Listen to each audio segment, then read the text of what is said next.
The early morning mist hung low over the streets of Millbrook, a small town where life often moved at a predictable pace.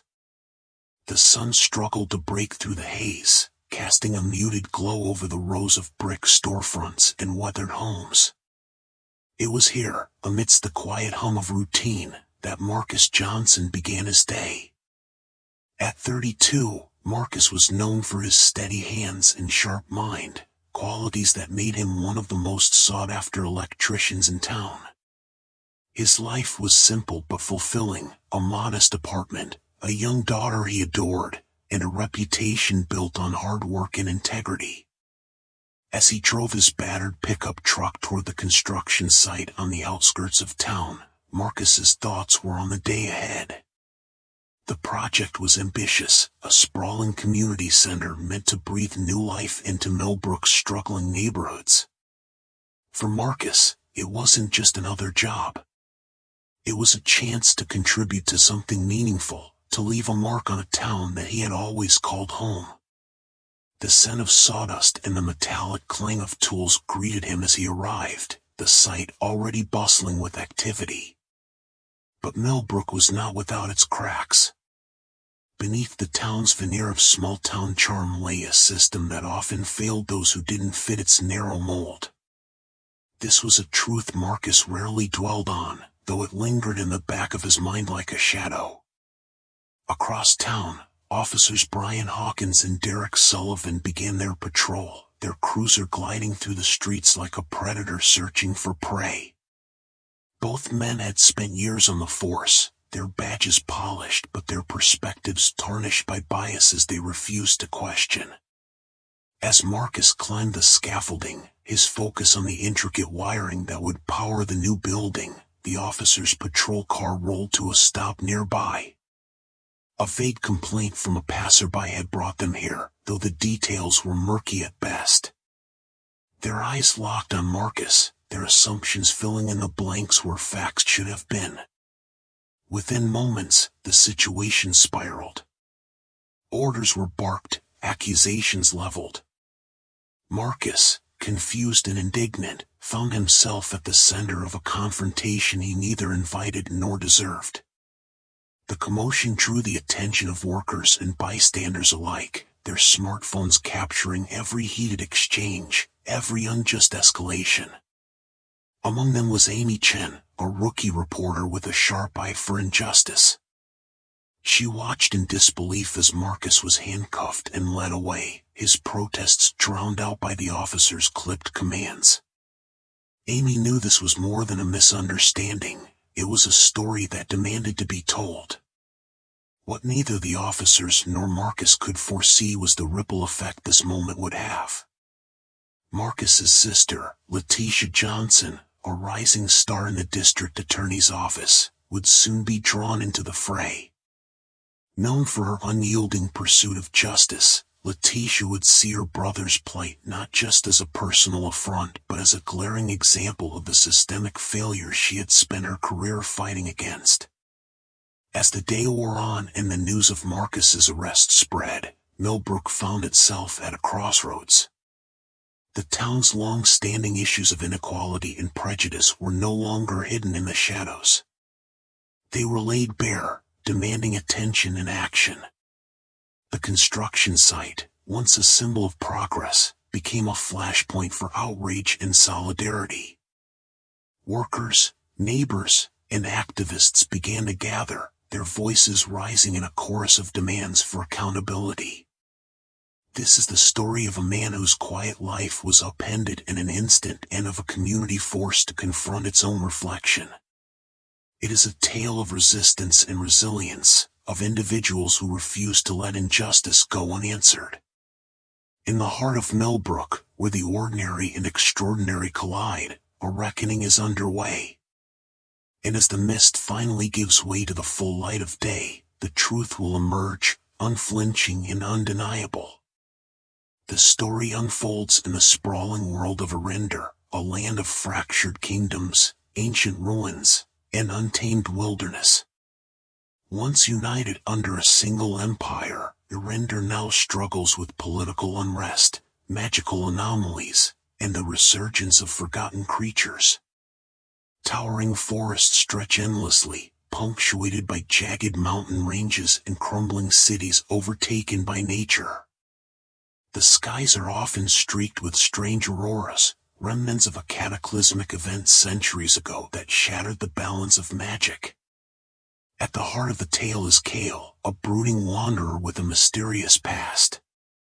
Once a soldier for the fallen empire, Kale now roams the land as a mercenary, haunted by the betrayal of his closest friend during a pivotal battle. His piercing green eyes and scarred hands reveal a life of hardship, while his stoic demeanor hides a fierce loyalty to those he deems worthy. Kale's initial motivation is survival, though whispers of a growing darkness begin to stir his long-buried sense of duty. Accompanying Kale is Lyra, a sharp-tongued thief with an uncanny ability to manipulate shadows. Orphaned as a child, she grew up navigating the treacherous streets of the free cities, relying on her wits and agility. Lyra's motivations are more personal. She seeks a legendary artifact rumored to grant its wielder the power to rewrite their past. Despite her guarded nature, she forms an uneasy alliance with Kale, drawn to his unyielding sense of justice. The duo is later joined by Aaron, a reclusive scholar and mage who resides in a crumbling tower deep within the Whispering Woods. Aaron is driven by an insatiable curiosity about the ancient magical rift that fractured Arinder. Her pale, glowing tattoos, remnants of an experiment gone awry, mark her as both an outcast and a prodigy. Though initially distrustful of Kale and Lyra, she senses their fates are intertwined with her own quest for knowledge.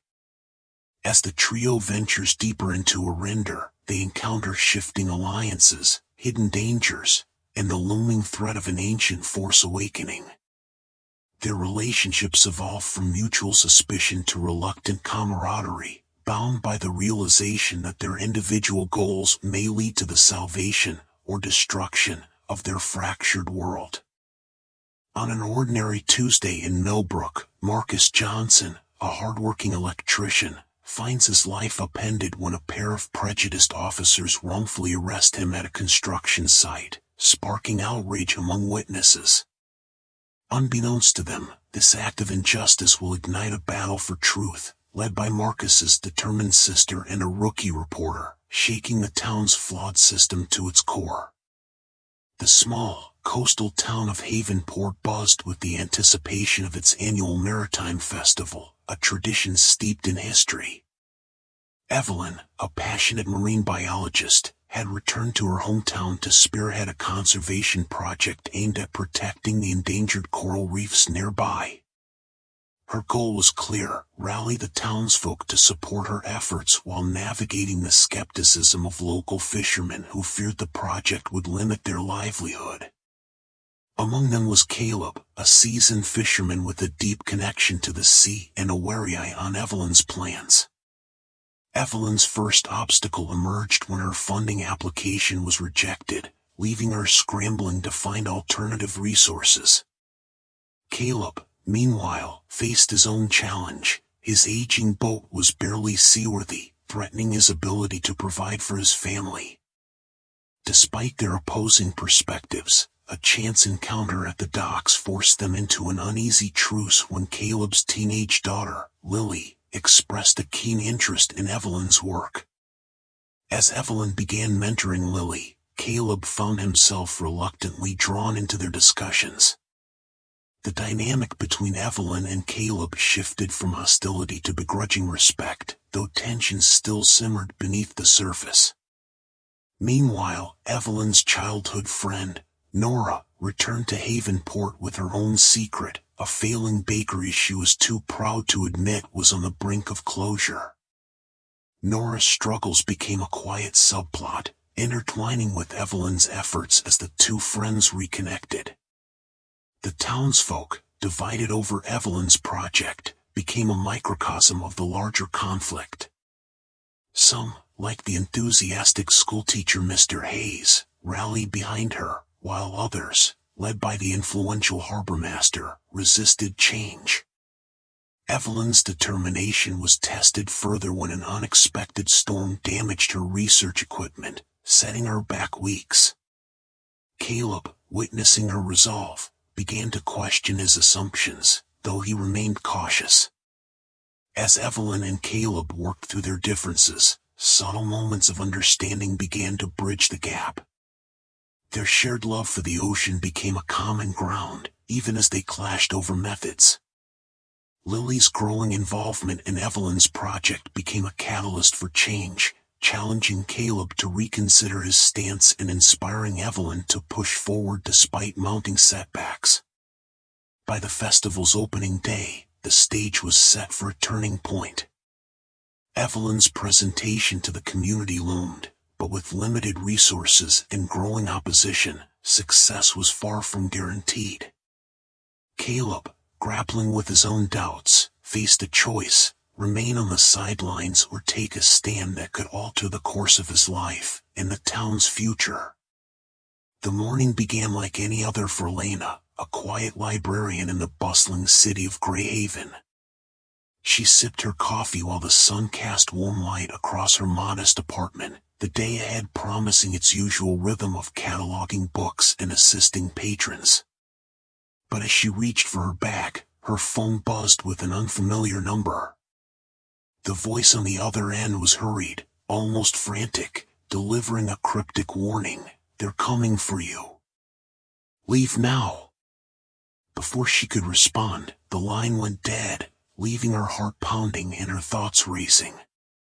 Moments later, a loud crash shattered the tranquility. She looked out her window to see two black SUVs screeching to a halt in front of her building.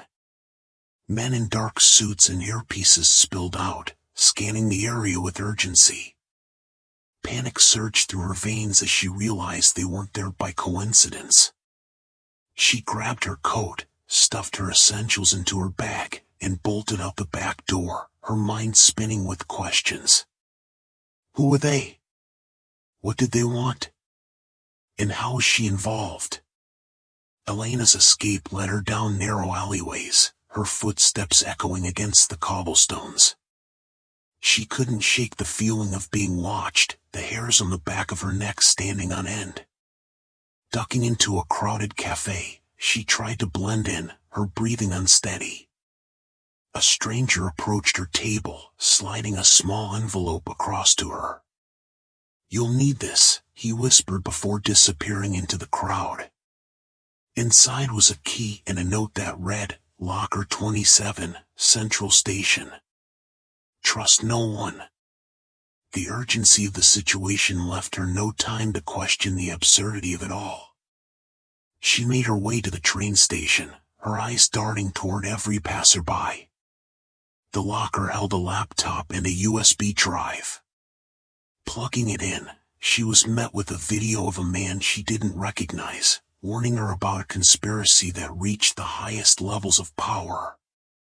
"You're the only one who can stop this," he said, his voice steady but grave. "They'll do anything to silence you." Elena's life had been ordinary, predictable, even mundane. But now, she was thrust into a world of danger and intrigue, with no clear answers and no one to trust. The once comforting routine of her days was gone, replaced by a relentless urgency to uncover the truth and stay one step ahead of her pursuers. For the first time in her life, she felt the weight of responsibility, the kind that couldn't be ignored.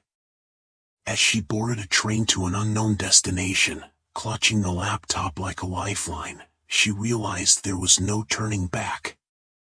The life she knew was over, and the path ahead was fraught with peril. But amidst the fear, a flicker of determination ignited within her. Whatever this was, whatever they wanted, she would find answers. And she would fight. The morning's tranquility shattered as Marcus's arrest rippled through the construction site like a shockwave. Workers froze mid-task, their tools clattering to the ground as disbelief turned to outrage. Among them was Javier Morales, a veteran foreman with decades of experience navigating the complexities of labor and authority. Javier's sharp eyes caught the injustice unfolding, and his voice, weathered but resolute, cut through the murmurs. "Get your phones out. Record everything," he barked, galvanizing the crew into action. Meanwhile, Amy Chen, stationed at a nearby cafe working on a feature about local businesses, noticed the commotion from across the street. Her instincts kicked in as she grabbed her camera and sprinted toward the scene. The sight of Marcus, a man she recognized from a previous community spotlight, being manhandled into the patrol car sent a jolt of anger through her. She began filming, her mind already racing with questions about what had transpired. At the same time, across town, Letitia Johnson was preparing for a court hearing when her phone buzzed incessantly. A flood of texts and videos from concerned friends and coworkers painted a grim picture of her brother's predicament. Letitia's heart sank, but her resolve hardened. She immediately canceled her appointments and began making calls, her legal expertise and network of allies springing into action. She knew this wasn't just about Marcus, it was about a system that had failed countless others before him. As the patrol car carrying Marcus weaved through Millbrook streets, its occupants remained oblivious to the storm brewing behind them. Hawkins and Sullivan, emboldened by years of unchecked authority, dismissed Marcus's protests as mere noise. But Marcus, though shackled, was far from defeated. His mind raced with thoughts of his daughter, Maya, and the future he was determined to protect for her. He resolved to fight, not just for himself, but for every person who had ever been silenced. Back at the construction site, the workers' anger began to coalesce into action. Javier, alongside Maria Delgado, a young architect passionate about workers' rights, began organizing the crew. "We're not letting this slide," Maria declared, her voice trembling with conviction. Together, they drafted a statement condemning the arrest, vowing to stand by Marcus and demand accountability. Meanwhile, Amy's footage quickly gained traction online, sparking outrage as it was shared across social media platforms. Comments poured in, ranging from shock to calls for protests. The video caught the attention of local activist groups, including the Millbrook Alliance for Justice, led by community organizer Elijah Carter. Within hours, plans for a peaceful demonstration outside the police department were underway. As the day wore on, the town's divisions became increasingly apparent. Some residents, clinging to the status quo, defended the officers' actions, while others, galvanized by the evidence, demanded reform. The local mayor, Eleanor Price, found herself thrust into the spotlight, pressured to address the growing unrest. Known for her cautious approach, Eleanor now faced a decision that could define her legacy: stand with the community or protect the institution she had long supported. In the midst of the chaos, Marcus sat in a holding cell, his mind a whirlwind of emotions. He thought of his late father, a man who had taught him the value of integrity in the face of adversity. Marcus's resolve deepened as he envisioned the path ahead, a fight not just for his freedom, but for a future where his daughter could grow up without fear of being judged by the color of her skin. As the sun dipped below the horizon, casting the town in hues of orange and purple, Millbrook stood at a crossroads. The events of the day had set the stage for a battle that would test the town's moral fabric, challenge its institutions, and force its residents to confront uncomfortable truths. The fight for justice had begun, and there was no turning back. The morning haze began to dissipate as Millbrook stirred to life, but the tension simmering beneath its surface was far from ordinary. At the construction site, Marcus Johnson's coworkers exchanged uneasy glances, their murmurs growing louder as the patrol car disappeared down the street. Among them, Jamal Carter, Marcus's closest friend, clenched his fists in frustration. Jamal, a former community organizer turned construction foreman, had seen too many incidents like this before. He vowed not to let this one slide. Pulling out his phone, he dialed Letitia Johnson, Marcus's sister, knowing her legal expertise could be the key to unraveling this injustice. Meanwhile, Amy Chin sat in her cluttered office at the Millbrook Gazette, scrolling through her emails when a flood of notifications lit up her phone. Videos of Marcus's arrest were already circulating, accompanied by hashtags demanding accountability. Amy's instincts kicked in. She grabbed her notebook and camera, determined to uncover the full story. For a rookie reporter trying to prove her mettle, this was more than just a headline. It was a chance to expose the cracks in Millbrook's seemingly idyllic facade. As the patrol car carrying Marcus arrived at the station, the officers exchanged smug glances, oblivious to the storm brewing outside. Inside the holding cell, Marcus sat silently, his mind racing. He thought of his young daughter, Mia, waiting for him to pick her up from school. The thought of her confusion and fear fueled his resolve. He knew he couldn't let this moment define him, but without a clear path forward, his faith in the system wavered. Back at the site, Jamal had rallied the workers, their collective outrage transforming into action. They decided to stage a walkout, halting all construction until Marcus was released. The site's owner, a wealthy developer with political connections, caught wind of the unrest and immediately called the mayor. The mayor, eager to avoid bad press, promised to look into the matter, but his words rang hollow to those on the ground.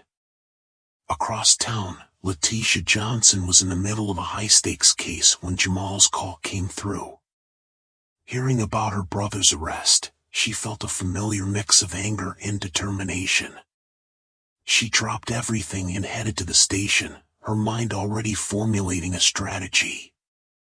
Letitia knew the law inside and out, but she also understood the uphill battle of fighting a system designed to protect its own. As Amy arrived at the station, she noticed Letitia storming in, her presence commanding attention. Amy followed at a distance, her recorder discreetly capturing every word. Inside, Letitia confronted Hawkins and Sullivan, demanding to see the evidence against her brother. The officers, caught off guard by her assertiveness, stumbled over their explanations. Their lack of concrete evidence only confirmed what Letitia had suspected. This was a case of profiling, plain and simple. Outside the station, a crowd had begun to gather. Workers from the construction site, community activists, and concerned citizens stood shoulder to shoulder, their voices rising in unison. Jamal took the makeshift podium, his impassioned speech calling for accountability and justice. Among the crowd, Amy spotted familiar faces, local leaders, teachers, and even a few off-duty officers who had grown disillusioned with the department's practices. As the sun dipped lower in the sky, casting long shadows over Millbrook, the stakes continued to climb. Letitia filed an emergency motion for Marcus's release, citing unlawful arrest and procedural misconduct. The mayor, now feeling the pressure from the growing protest and mounting media attention, called an emergency meeting with the police chief.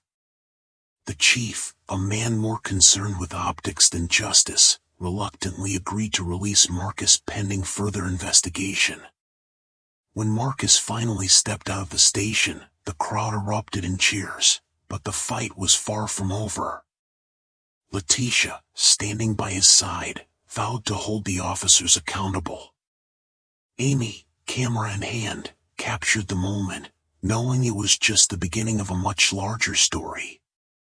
And Jamal, looking out at the sea of determined faces, felt a renewed sense of purpose. As the night fell over Millbrook, the town's residents braced for the battles ahead. The arrest of Marcus Johnson had become a spark, igniting a movement that would challenge the very fabric of their community. And while the road to justice would be long and fraught with obstacles, the people of Millbrook were ready to walk it together, united in their pursuit of truth and equality. The morning haze had long dissipated by the time Marcus Johnson found himself sitting in the cold, sterile confines of a holding cell at the Millbrook Police Department. The echoes of his protests still rang in his ears, but they were drowned out by a deeper, more unsettling silence, the kind that follows the realization of how quickly a life can be upended. Marcus's mind raced, not just with anger but with fear for his son, Elijah, who would be waiting for him at home, unaware of the storm that had just engulfed their lives. Back at the construction site, a tense energy filled the air. Marcus's co-workers, many of whom had experienced their own brushes with systemic prejudice, were already mobilizing. The foreman, a pragmatic man who had always respected Marcus's work ethic, made a call to Letitia Johnson, knowing she would be the one person who could cut through the red tape and demand answers. Letitia, in the middle of preparing for a high-profile case, dropped everything upon hearing the news. Her brother's arrest wasn't just personal, it was an affront to everything she had dedicated her career to fighting against. Meanwhile, Amy Chen, the rookie reporter who had witnessed the arrest, was already piecing together the story. She spent her day collecting statements from the construction crew and reviewing the shaky but damning footage captured on smartphones. What she saw was undeniable: two officers acting on assumptions, using their authority to escalate a situation that didn't exist. Amy, still new to the cutthroat world of journalism, felt the weight of responsibility settle on her shoulders. This wasn't just a story, it was an opportunity to shine a light on the injustices that so often went unnoticed in small towns like Millbrook. At the police station, Officers Hawkins and Sullivan were unrepentant. They dismissed Marcus's protests, labeling him combative in their report, a term they had used many times before to justify questionable arrests. What they didn't anticipate was the immediate backlash brewing beyond the station's walls. Calls flooded the department, demanding Marcus's release, while social media platforms lit up with hashtags calling for justice. The footage Amy had obtained began circulating online, sparking outrage far beyond Millbrook's borders. As the day stretched into evening, Letitia arrived at the station, her presence commanding attention. She demanded to see her brother and review the charges against him. Her sharp legal mind quickly dissected the officers' flimsy justifications, exposing inconsistencies in their statements. Letitia's determination was unyielding, but she knew this battle was larger than just Marcus's release. This was about holding the system accountable, a system that had failed her family and so many others. Simultaneously, Amy's story was gaining traction. She pitched it to her editor, who recognized its potential to spark a broader conversation about police misconduct and systemic bias. The local news station decided to air the footage that night, ensuring that the people of Millbrook and beyond would see the truth for themselves. For Amy, this was more than a career milestone. It was a chance to make a tangible impact, to force those in power to confront the consequences of their actions. As the clock ticked toward midnight, Marcus was finally released, but the fight was far from over. The events of the day had left him shaken but resolute.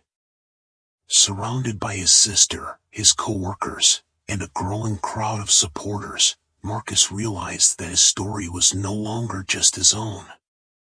It had become a rallying cry for a community long silenced by fear and complacency. The stage was set for a confrontation that would challenge the very fabric of Millbrook's institutions. Letitia began preparing to file a formal complaint against the officers, while Amy worked tirelessly to ensure her report reached a national audience. Marcus, though reluctant to step into the spotlight, understood the importance of his voice in this fight. The ordinary man who had started his day with a thermos of coffee and a lunchbox now found himself at the center of a movement. As the first stars appeared in the night sky, the town of Millbrook braced itself for the coming storm. What had started as an ordinary Tuesday had become a turning point, a moment that would test the strength of a community and the integrity of its institutions. The battle for justice was just beginning, and the people of Millbrook were ready to fight. The sun climbed steadily over Millbrook, its golden rays illuminating the cracks in the town's veneer of normalcy. Marcus sat in the back of the patrol car, his mind racing through a whirlwind of confusion and anger. His calloused hands, now cuffed tightly behind his back, ached against the cold steel. He replayed the officer's accusations in his head, searching for any thread of logic that could explain why his morning had spiraled into chaos. But there was none. The only thing louder than his thoughts was the hum of the engine as the patrol car sped through the streets. Back at the construction site, Marcus's co-workers gathered in heated discussion. The foreman, a burly man named Rick Alvarez, was already on the phone with the police department, demanding answers. "This is unacceptable." Rick barked into the receiver, his voice carrying the weight of years spent advocating for his team. Among the workers, Amy Chin stood quietly, her phone in hand, reviewing the footage she had captured. Her journalistic instincts told her this was bigger than a single arrest. The tension in the air was palpable, and Amy knew she had to act fast before the story was buried. Meanwhile, across town, Letitia Johnson sat in her office, her sharp eyes scanning a case file. The phone on her desk buzzed, and she answered it with her usual briskness. "Letitia Johnson." The voice on the other end was frantic, belonging to Marcus's coworker, David. "Letitia, it's Marcus." The cops took him right off the site. "No reason, no explanation. You need to do something." Letitia's heart sank, but her resolve hardened. She had spent years fighting systemic injustice, but now the battle had come to her doorstep. "I'm on it," she replied, already grabbing her coat and keys. As the patrol car pulled into the station, Officers Hawkins and Sullivan exchanged smug glances. To them, this was just another routine day of keeping the peace. They were oblivious to the storm they had unleashed. Marcus was led inside, his protests ignored, and placed in a holding cell. The walls felt suffocating, but his anger burned brighter than his fear. He knew he hadn't done anything wrong, and he refused to let this break him. Back at the newsroom, Amy Chin approached her editor, a grizzled veteran named Frank Miller. "I have something big," she said, sliding her phone across the desk. Frank watched the footage, his expression shifting from curiosity to outrage. "Run with it," he said, leaning back in his chair. "But be careful.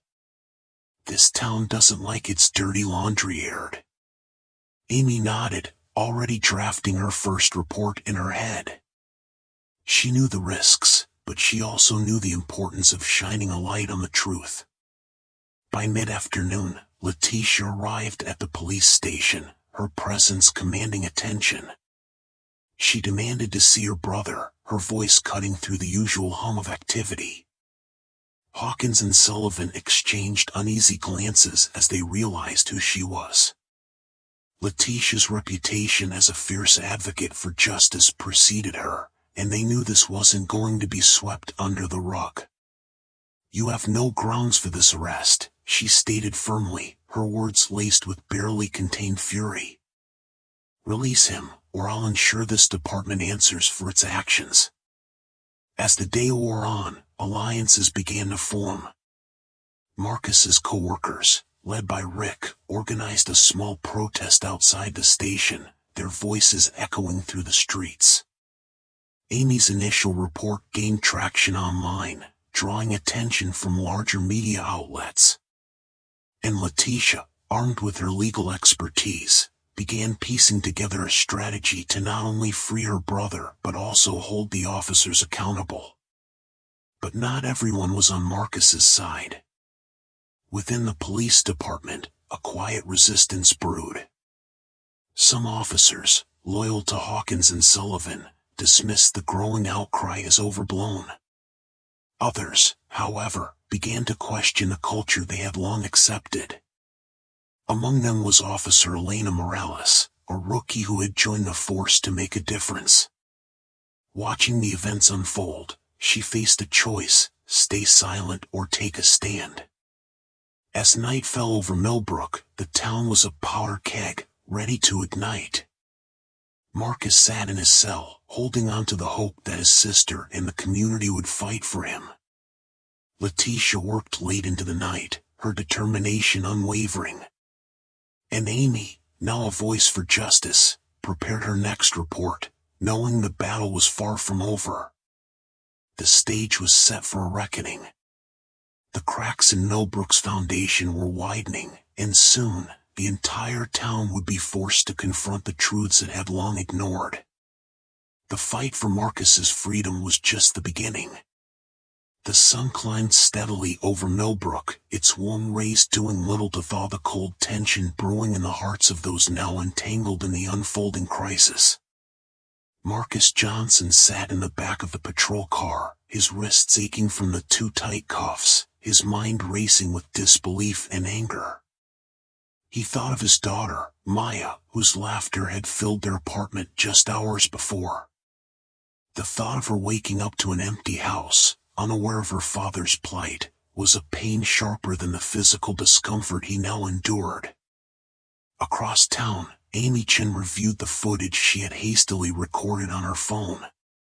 Her hands trembled, not from fear but from the weight of responsibility. The images of Marcus being forcibly detained were seared into her mind, and she knew this wasn't just another story, it was a turning point. Amy's editor had warned her to tread carefully when reporting on local law enforcement, but this time, she was determined to follow the truth wherever it led, even if it meant risking her fledgling career. Meanwhile, Letitia Johnson was in the middle of preparing for a high-profile case when her phone buzzed incessantly. The texts and calls from Marcus's coworkers painted a grim picture. Her brother, the man who had worked tirelessly to provide for his family, was now the victim of an unjust system she had spent years trying to dismantle. Letitia's resolve hardened as she gathered her legal arsenal, knowing that this fight was not just for Marcus but for every person who had been silenced by systemic prejudice. At the construction site, Marcus's coworkers were mobilizing. The foreman, a no-nonsense man who valued hard work above all else, was already on the phone with his union representative. The workers, a mosaic of backgrounds and experiences, began sharing their accounts of the incident, determined to ensure that Marcus's voice would not be drowned out by authority.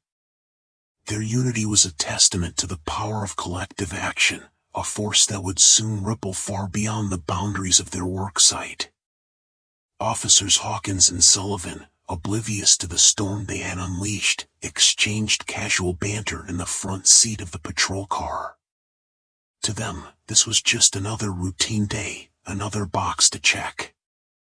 Yet, the cracks in their facade were already beginning to show. Their actions had been reckless, their assumptions baseless, and the consequences of their choices were now spiraling beyond their control. Unbeknownst to them, the footage of Marcus's arrest was already circulating online, sparking outrage and solidarity in equal measure. As the day progressed, the threads of the story began to converge. Amy's footage found its way to national news outlets, amplifying the voices of those demanding justice. Letitia filed an emergency motion to secure Marcus's release, her argument sharp and unyielding. The construction workers organized a peaceful protest outside the police department, their signs and chants a powerful display of community strength.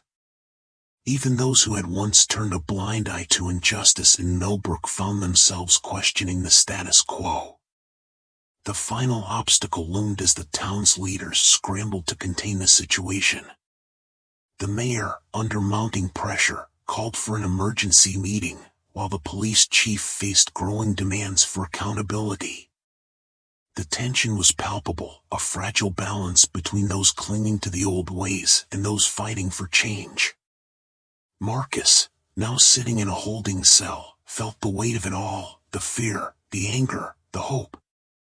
He knew he wasn't alone, but the uncertainty of what lay ahead gnawed at him. As the sun dipped below the horizon, casting long shadows over Millbrook, the stage was set for a reckoning. The town's divisions, long hidden beneath a veneer of civility, were now exposed for all to see. The fight for justice was no longer just Marcus's battle, it was a collective struggle that would test the community's resilience and resolve. And as the first stars appeared in the night sky, one thing became clear: this was only the beginning. The courtroom was silent, the weight of the case against Officers Hawkins and Sullivan pressing down on everyone present. Marcus Johnson sat at the plaintiff's table, his sister Letitia by his side, her sharp legal mind having meticulously dismantled the officer's defense over weeks of testimony.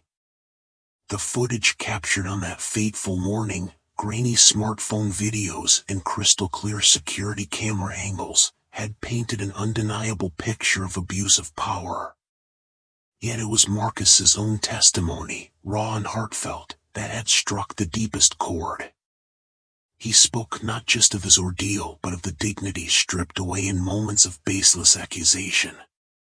Amy Chen's investigative reporting had turned the case into a national story, galvanizing protests and bringing activists to Millbrook from across the country.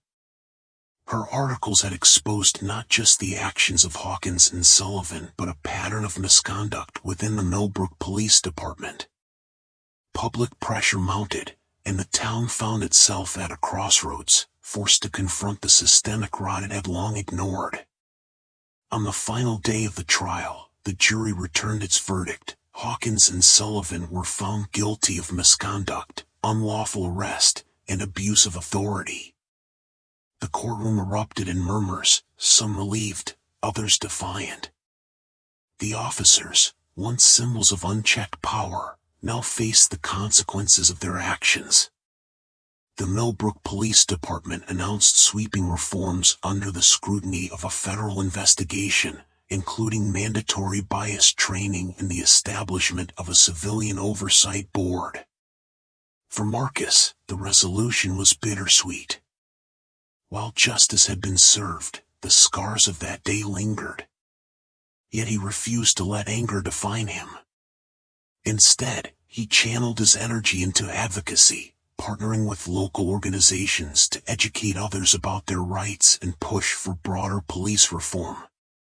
His co-workers, who had stood in solidarity with him from the beginning, rallied behind his efforts, their construction site becoming a symbol of resilience and unity.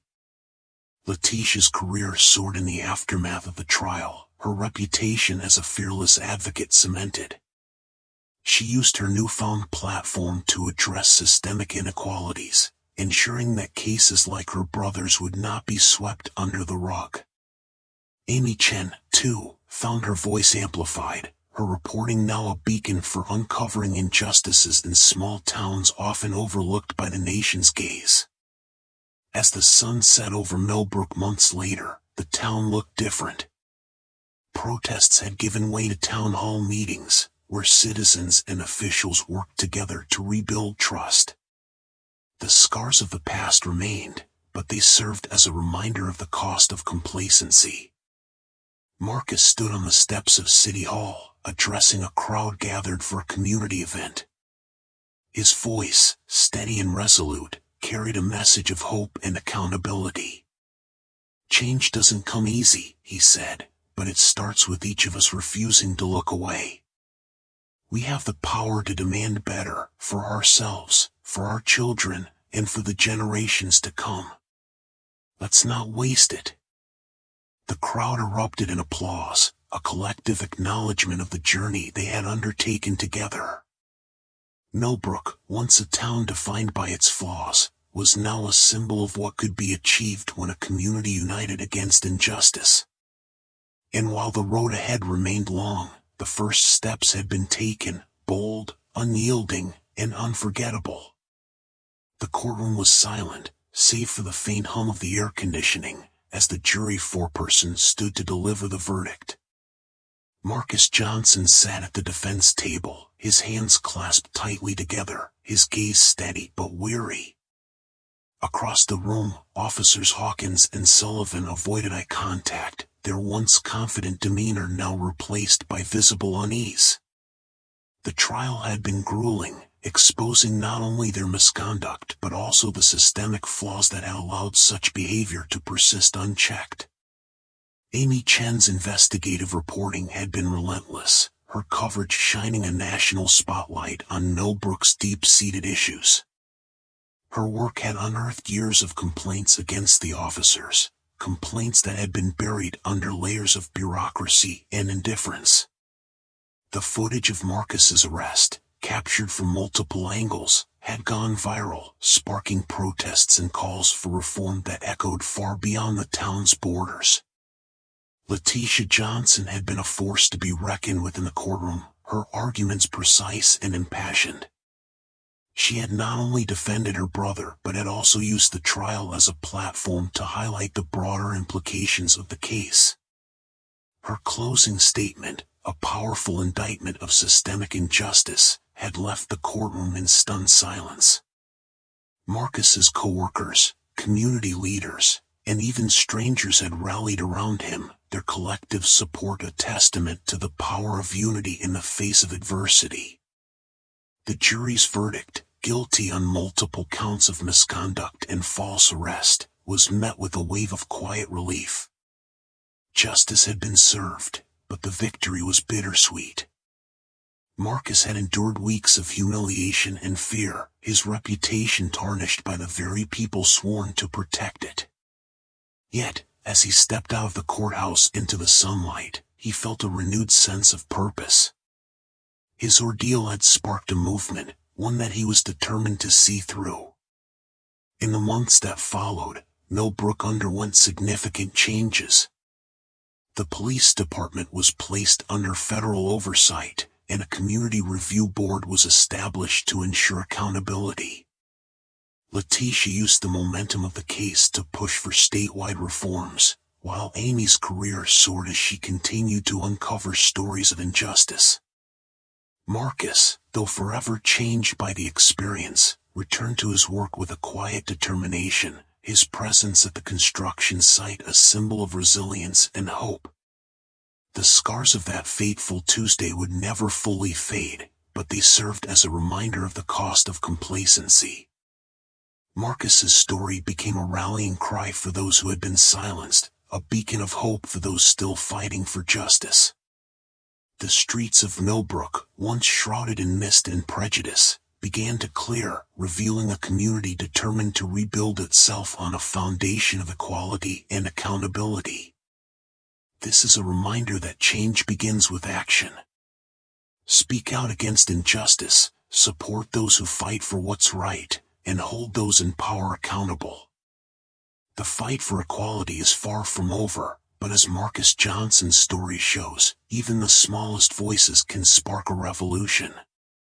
The journey ahead is long, but it is one we must take together, for the future depends on the steps we take today.